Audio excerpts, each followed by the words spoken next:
ولا تحسبن الله غافلا عما يعمل الظالمون صدق الله العلي العظيم.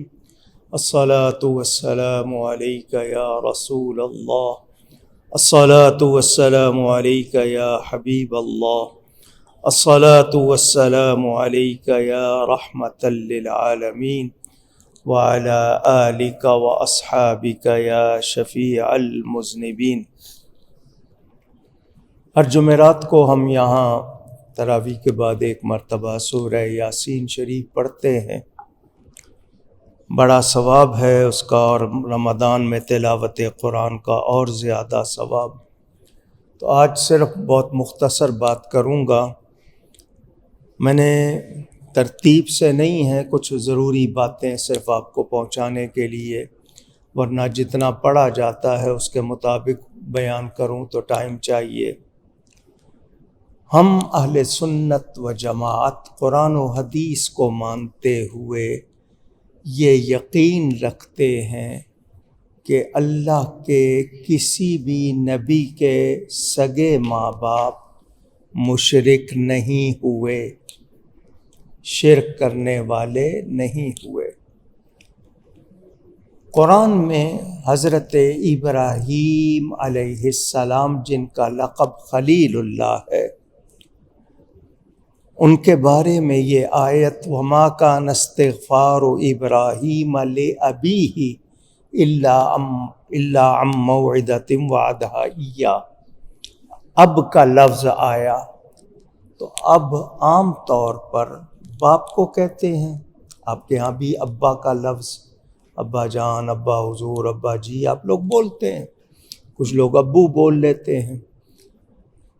کئی گھرانوں میں اب یہ لفظ بھی چلے گئے. ہم اسلامی نام نہیں رکھتے، ہم انگلش لفظوں سے پکارتے ہیں. امی کا لفظ ماں کے لیے، اب کا لفظ ابا جان باپ کے لیے، لیکن ہم انگریزی لفظوں میں ماما پاپا کہہ لیتے ہیں، ڈیڈی ممی کہہ لیتے ہیں. ہم نے یہ رواج اپنا لی ہے.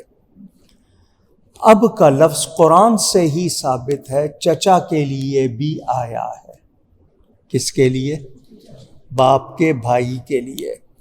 حضرت ابراہیم علیہ السلام کے سگے والد اور والدہ، میں کئی مرتبہ بتا چکا ہوں، بڑی عمر کے شخص کو باپ کہہ لیں، بڑی عمر کی خاتون کو ماں کہہ لیں، ہمارے ہاں کہہ لیا جاتا ہے. لیکن والد اور والدہ سگے ماں باپ کو، جن سے ہم پیدا ہوئے ہیں. تو حضرت ابراہیم کے والد اور والدہ یہ دونوں مومن ہیں، کوئی شبہ نہیں. آزر ان کا چچا تھا. اب میں اس کے لیے آپ کو دو باتیں سناتا ہوں. حضرت ابراہیم نے اپنے چچا کے لیے، آزر کے لیے دعا کرنی چاہی تو اللہ فرماتا ہے فَلَمَّا تَبَيَّنَ لَهُ أَنَّهُ عَدُوٌّ لِلَّهِ تَبَرَّأَ مِنْهُ. تو ہم نے حضرت ابراہیم پر کھول کر ظاہر کر دیا کہ یہ آزر اللہ کا دشمن ہے، اور ان کو روک دیا اس سے دعا کرنے کے لیے. اب پتہ چل گیا کہ آزر باپ نہیں تھا بلکہ کیا تھا؟ چچا. اس کے لیے دعا کرنے سے روک دیا. آپ نماز کی آخری رکعت میں پڑھتے ہیں ربنا اغفر لی وَلِوَالِدَيَّ وَلِلْمُؤْمِنِينَ يَوْمَ يَقُومُ الْحِسَابُ. یہ بھی حضرت ابراہیم کی دعا ہے. وہاں اب کا لفظ ہے، یہاں والد کا لفظ آیا. تو حضرت ابراہیم کے سگے ماں باپ مومن تھے، ہرگز مشرک نہیں. آزر چچا کا نام طارخ، تے الف رے خے، طارخ، یہ حضرت ابراہیم کے والد کا نام بتایا گیا ہے. لیکن سیدھی سی بات ہے کہ میں اور آپ گندے برتن میں پاک چیز نہیں ڈالتے. اگر برتن گندا ہو اس میں کھانا ڈالیں گے؟ آپ دودھ ڈالیں گے؟ پانی اس میں ڈال کے پیئیں گے؟ نہیں. تو اللہ تعالیٰ کسی پلید میں اپنا نور کیسے ڈال دے گا؟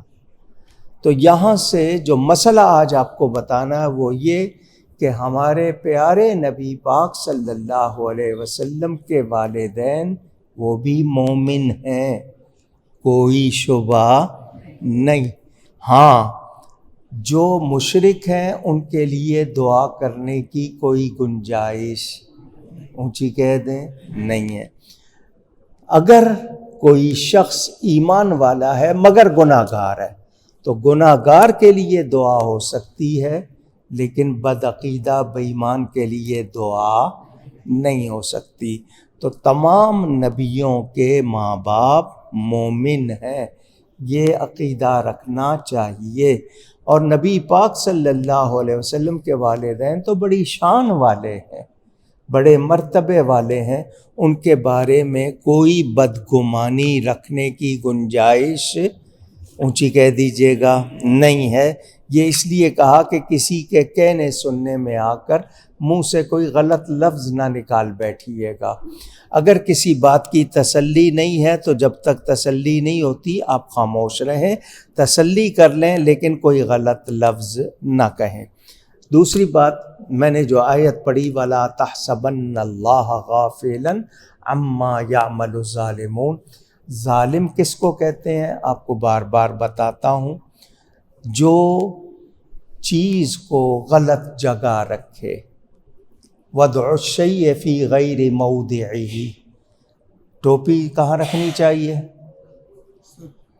اونچی، آپ اس کو جوتیوں میں ڈال دیں تو کیا کہیں گے؟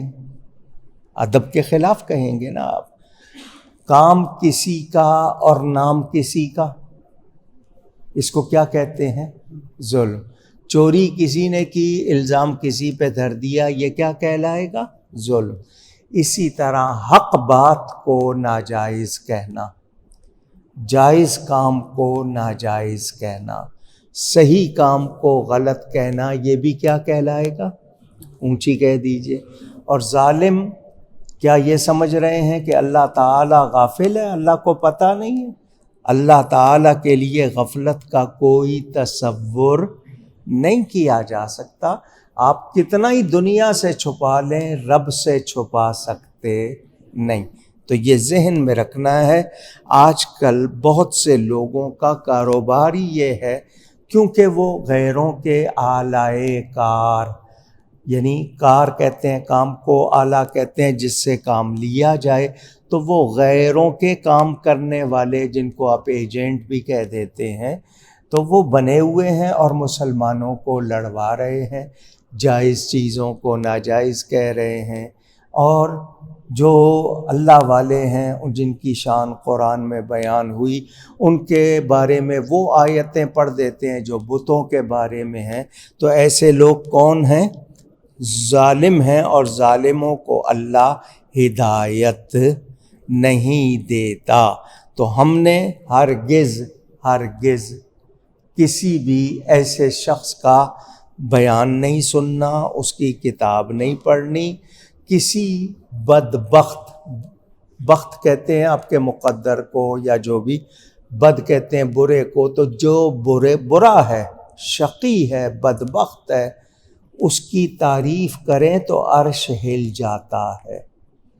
میں بلرزد عرش از مدح شقی، اور آپ کے منہ سے نہیں، وہ تو فلانے کی کیا بات ہے، وہ تو ونڈرفل۔ تو آپ یاد رکھیں، بدبخت کی تعریف سے اللہ کا عرش ہل جاتا ہے، کیونکہ وہ اللہ کی بارگاہ میں مردود ہے، برا ہے، اور ہم اس کی تعریف کریں تو اللہ کو ناراض کریں گے یا نہیں کریں گے؟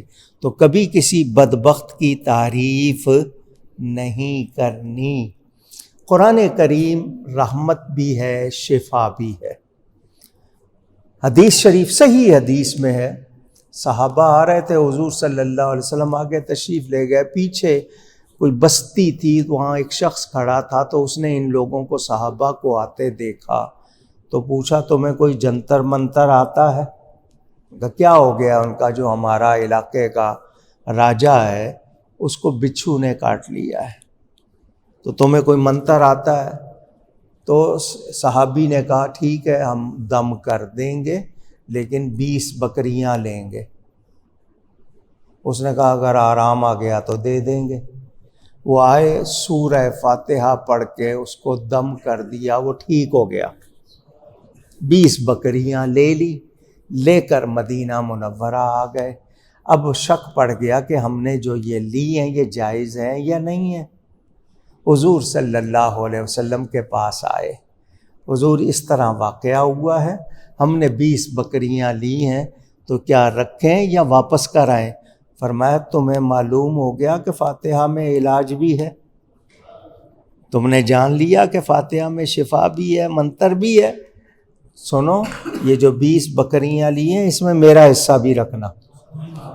تو یہاں سے مسئلہ معلوم ہوا، کوئی دم کرے، تعویذ لکھے، اس کی اجرت لے سکتا ہے، اجرت، مگر دکانداری نہیں کر سکتا کہ کلینک کھول لے کہ یہاں تعویذ بکتے ہیں آؤ، یہ نہیں ہے، لیکن اجرت لینے کا حکم معلوم ہو گیا۔ تو قرآن میں شفا ہے، ہر آیت میں شفا ہے، ہر لفظ میں شفا ہے، اگر ہم پڑھیں گے تو شفا ملے گی۔ اور جس گھر میں قرآن پڑھا جاتا ہے وہاں پر بہت برکت۔ یہ 6 آیتیں ہیں جن کو آیات شفا کہتے ہیں۔ کتنی؟ 6 آیتیں، ان میں شفا کا لفظ آیا ہے۔ ہر نماز کی کتاب میں بھی، وظیفوں کی کتاب میں بھی، میری کتاب اوراد مشائخ میں بھی وہ لکھی ہوئی ہیں۔ کبھی بھی آپ کو، کیونکہ یہ حضور صلی اللہ علیہ وسلم نے بتائی ہے تو ان سے زیادہ اور کیا معتبر ہے، تو کبھی آپ کو ضرورت ہو یا روزانہ ویسے برکت کے لیے پڑھیں تو اس سے آپ کو فائدہ ہوگا، شفا ملے گی۔ وہ آیتیں اگر یاد کر لیں گے تو بہت زیادہ فائدہ ہوگا۔ آخری بات آج کی وہ یہ، ان العزت للہ جمیعا، بے شک عزت ساری کی ساری کس کے لیے ہے؟ محبت سے کہیے، اللہ کے لیے۔ قرآن کی آیت ہے۔ تو اب جب ساری کی ساری عزت اللہ کے لیے تو کسی اور کے لیے عزت سوچی جائے؟ جب ساری عزت ہے ہی اللہ کے لیے تو پھر کسی کو کہنا کہ جی تو آپ بڑے عزت والے ہیں، آپ لوگ کہتے ہیں تو میری عزت نہیں کرتے ہو، مجھے عزت چاہیے، تو پھر جب عزت ساری ہے ہی اللہ کے لیے تو کسی اور کے لیے عزت کا کیا مطلب؟ تو قرآن سے ہی پوچھتے ہیں یا اللہ عزت کسی اور کے لیے بھی ہے؟ تو اللہ فرماتا ہے وَتُعِزُّ مَن تَشَاءُ وَتُذِلُّ مَن تَشَاءُ، وہ جس کو چاہتا ہے عزت دیتا ہے، جس سے چاہتا ہے ذلت دیتا ہے۔ اسی قرآن میں ہے وَلِلَّهِ الْعِزَّةُ وَلِرَسُولِهِ وَلِلْمُؤْمِنِينَ، عزت اللہ کے لیے، عزت رسول کے لیے، عزت ایمان والوں کے لیے۔ وَلَكِنَّ الْمُنَافِقِينَ لَا يَعْلَمُونَ، لیکن منافق جانتے نہیں۔ تو اللہ کے لیے عزت حقیقی یقینی طور پر، اور اس کو کسی نے دی نہیں، اس کی اپنی ہے۔ ہمیں عزت کون دیتا ہے؟ اللہ۔ تو وہی ذاتی اور عطائی، اس کو سمجھنا ہے۔ میں نے مختصراً آج یہ بات کی، انشاءاللہ باقی پھر گفتگو میں مجھ سے کوئی غلطی ہوئی ہو، اللہ تعالیٰ اس کے رسول صلی اللہ علیہ وسلم کی بارگاہ میں توبہ کرتا ہوں۔ ظلم سے بچنا ہے، ظالموں سے بھی بچنا ہے۔